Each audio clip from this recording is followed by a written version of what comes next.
can see everything good. All right, so you know, I have this. Okay, I have you guys muted. There we go. Now you're unmuted. Can everybody see? Yeah. I think it just, where'd everybody go? All right. I had like 4 people in here, and then I tried to unmute everybody, and then they disappeared.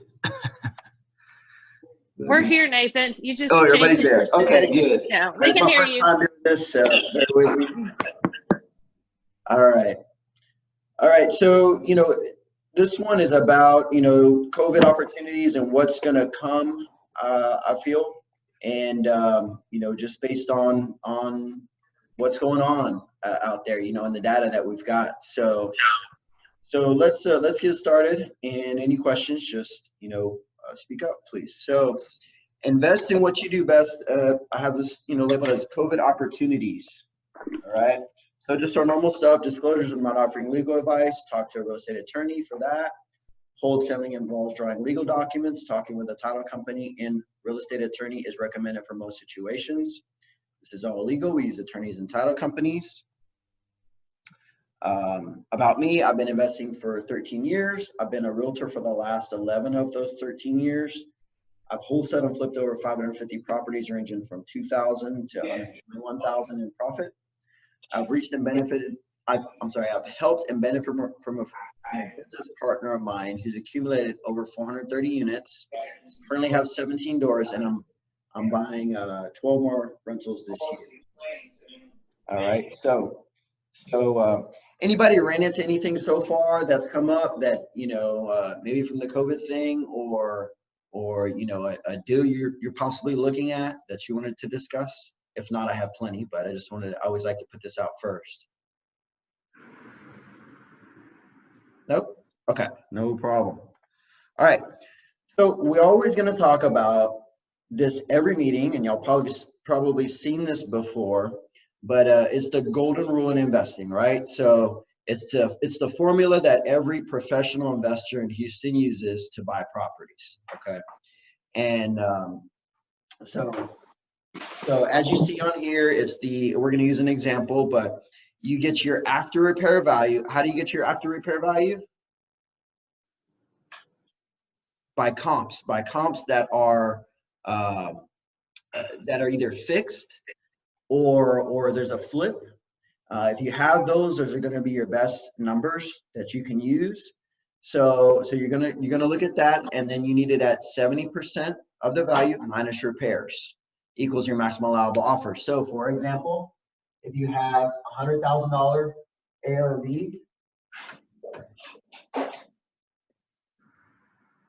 there we go. 100,000 ARV, be at 70%, which is 70K. Means 20 in repairs. Can you see repairs? Which means we gotta buy it at 50,000, right? Okay. So that's your normal. Every professional investor is going to use. Do some people pay? Do some investors pay more? Sure, but these are guys that are buying 2 of them got already, right? That are that's their business. That's all they're doing, right? All right. So what are opportunities coming that I see? So you know, some of the things, we have a few slides on this, but forbearance. I think we've all heard of the forbearance, right? What's going on there? So you know, what is forbearance? So forbearance is when the banks give you, you know, a certain amount of time to not pay for, let's just say 4 to 6 months, and then at the end of that 4 to 6 months, you've got you owe everything, right? You owe the 4 to 6 months of payments. So people that can't pay their mortgage now, do you think in 4 to 6 months they're going to have 4 to 6 months of cash to catch up on their mortgage? No, they're not. They're not, right? And so people think that's you know, something to take advantage of or an opportunity to do, but it's not a good thing for most people. Okay, so what's going to happen because of that? We're going to have some foreclosures, short sales opportunities, right? So you know, and short sales are going to come back. You know, I don't know about you guys, but I used to work short sales back in the day, and you know, banks were working with us and everything, and then the banks just kind of stopped working with us because the market's so hot, and I get it, right? They can just foreclose and list it and get more money.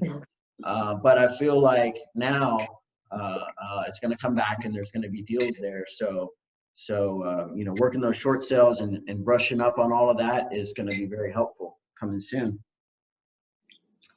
All right. So also another thing that's going to help, that's affecting the economy is high unemployment, right? So high unemployment is going to also do some of the same things, you know. So just all of this together is going to cause things to happen. Now, some people are like, well, how come it's not happening now? How come I'm not seeing great deals out there right now?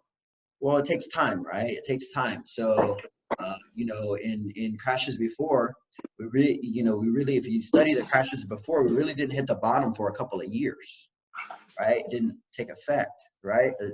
People find ways to try to hold on, right? And then sometimes they don't, and this is what happens. And some, you know, a small percentage will catch up, and you know. So, but so you know, just people getting behind, people getting these situations, you know, we can definitely help them. You know, will this be like 2008 and 2010? It's very different. You know, it's very different than 2008 to 2010. 2008 to 2010 was, you know, the banks were giving out these bad loans, you know, and it was, you know, the variable rate, and it wasn't necessarily if you were going to get foreclosed, it's when you were going to get foreclosed, because your payment was going up, right? So this is very different. Our economy was cranking when, you know, before all this happened, and so, you know, it's hard to say. It's hard to say. I've heard some people say, yeah, it's going to be just like that or worse, and I've heard some people say no, because we were doing great before. You know, this is, once we get back to work, we should all be fine.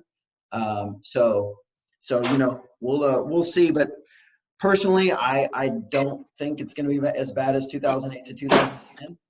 But you know, I'm not a. I always tell people I'm not a speculator. I don't build spec homes. I don't do that. I can't read the future. All right. All right. So I also believe there's going to be a lot of opportunities in the commercial space. If you've ever wanted to get into commercial, I think apartments at first will be the ones that, just based on what I've studied, will be the first to be discounted, and the first to possibly get, you know, good deals on, and secondly will be retail. So, you know, if you've ever wanted to get into commercial, now would be a great opportunity to do that. So, you know, commercial has been selling or trading high for years. You know, and I talked to some of my buddies, and actually my good, like my second dad, he's a great investor. He bought a lot of apartments back in 2008 to 2010, and he sold them 2000. Well, he sold them in the last 3 to 4 years, right? And he's always said, man, they're just too high right now, you know, he hasn't bought in years, right? And so what's too high? Hey, the market says what it is, right? But I think we will see where you can maybe pick up apartments at $20,000 to $30,000 a door. Cap rates are going to be a lot higher. So that's a big opportunity. And I've seen him grow quickly with commercial. When you buy a house, that's great. You pick up 40, 50 grand of equity. When you buy apartments, you pick up $500,000 of equity, right? So it's a little different. All right. So also kind of wanted to throw this out. I will be working and getting multiple leads on short sales. I don't know if anybody has a lot of experience with that. I do have experience with it, but I'm also looking for somebody that wants to work together on these. So if that's something that you're interested in, let me know. Um, all right, so with opportunity comes sometimes a little danger, right? So you have to know what you're doing before. You know, when you buy a deal and you go over on repairs, or it takes a little longer to sell, or things happen that you didn't necessarily, well, you should prepare for it up front. And I always, anyways, you should always prepare for that up front. Holding for 6 months, no matter if it's the hottest, you know, if you feel like you're going to sell it the first month, all this, you should always prepare for that, and I always do. But if things happen that you don't, that are out of your control, or that that you didn't think would happen in this market for years, if you hold it for a couple more months, well, guess what? Oh, value went up 5 grand, 10 grand sometimes, right? And so it was very forgiving, right? Very forgiving. And really, you don't have to be an expert to flip houses. It was very forgiving, you know? So will it be this way? I don't think so, right? Moving forward, some, you know, some neighborhoods will have decreasing values, right? You know, you want to be really careful. So you know, just so I am ramping up. I'm buying 5 houses a month. I'm willing to, if they don't sell right away, I'm willing to hold them as rentals until it comes back around and sell, right? And I have the capability to do that. So you know, you got to have some plan A, plan B, and sometimes plan C, right? So what kind of homes am I still buying as an investor? You know, and I'm sharing this because, you know, this is probably what if you're looking to flip or do these things, is probably what you should be looking for. I'm looking for homes under 200,000 ARV would be the best, right? I'll go up to 250, but I like to be under 200 ARV.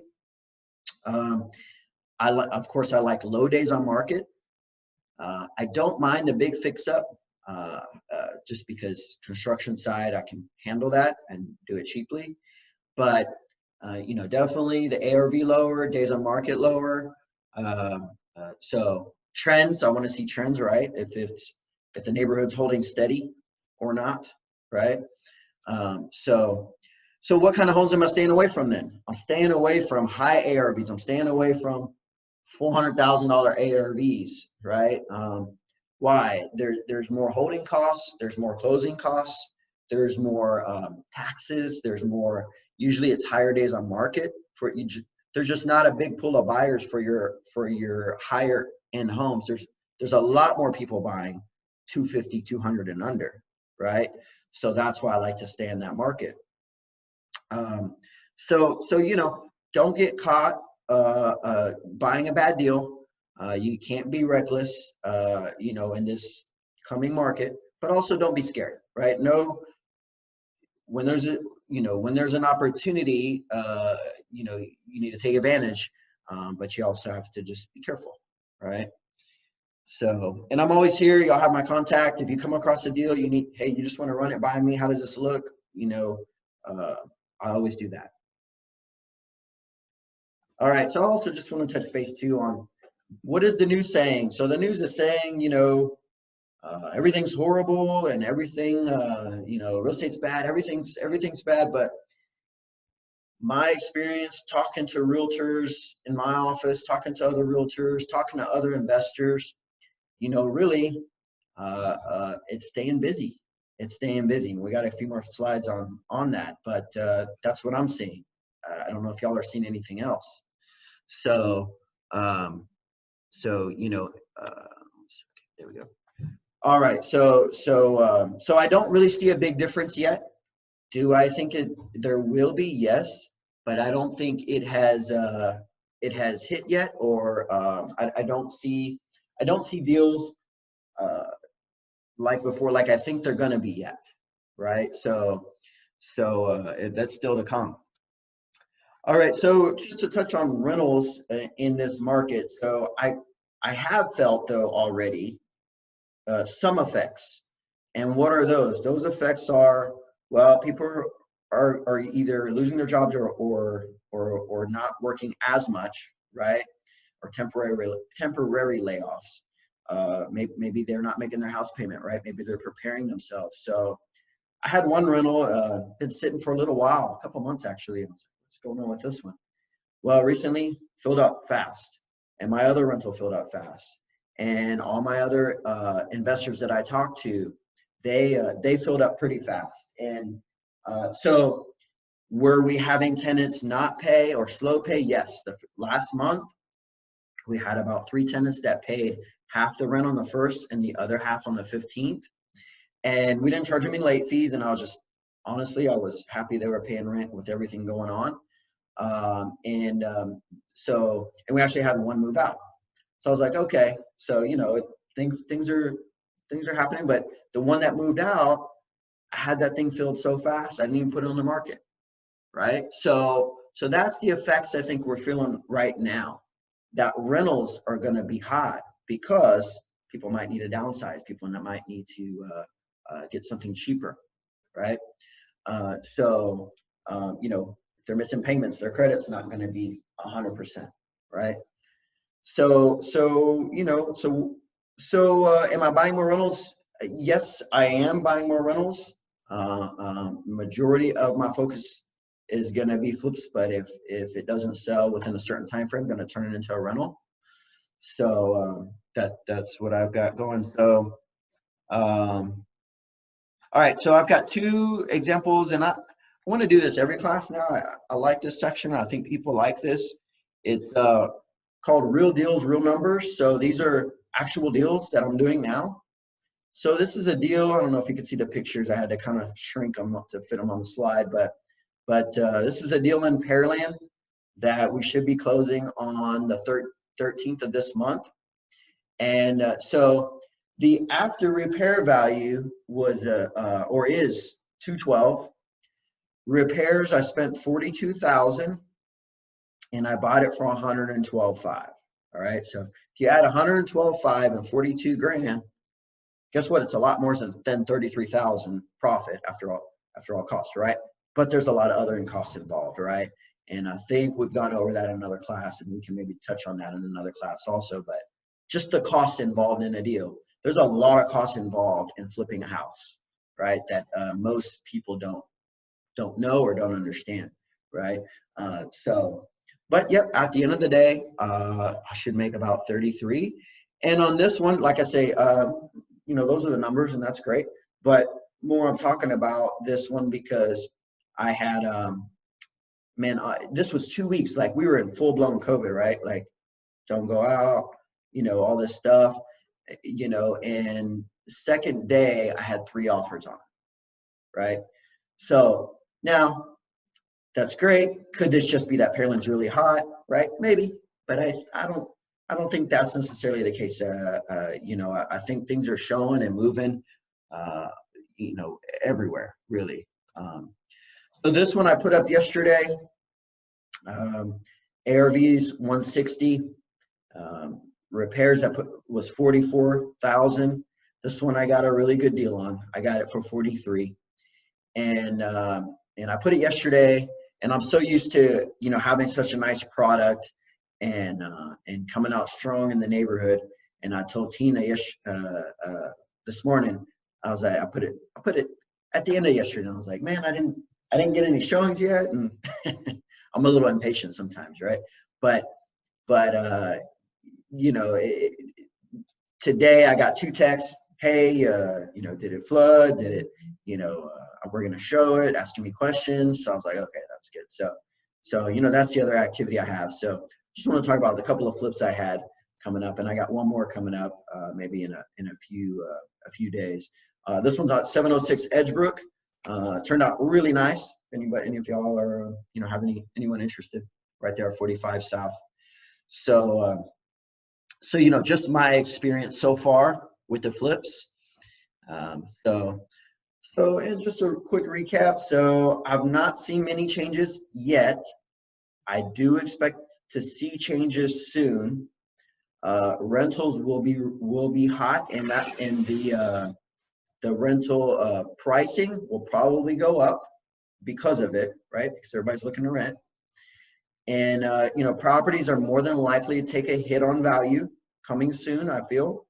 you know, I think some people are hoping that's not the case. Hey, I hope that's not the case too, right? But I think it's going to happen. Now, because they're going to take a hit, I'm also buying properties at a deeper discount than before, right? Why? I'm making up because obviously if I'm buying the house and it's going to be worth less by the time it's fixed and ready to go on the market, I have to account for that, right? So the normal is 70% minus repairs, right? So now I'm buying anywhere between 60 to 65% minus repairs. And yes, I've already bought 2 last month at that, one in League City and one in Lamarck.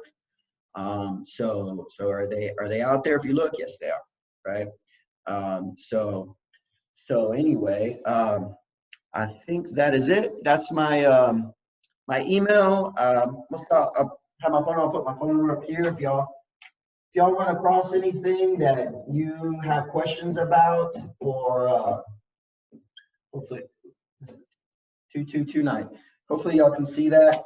If y'all have any questions, please reach out to me on any deals. I'd love to help you, whether you want me to be the buyer, or you just want some advice, or you know, if we can help each other in any way, let me know.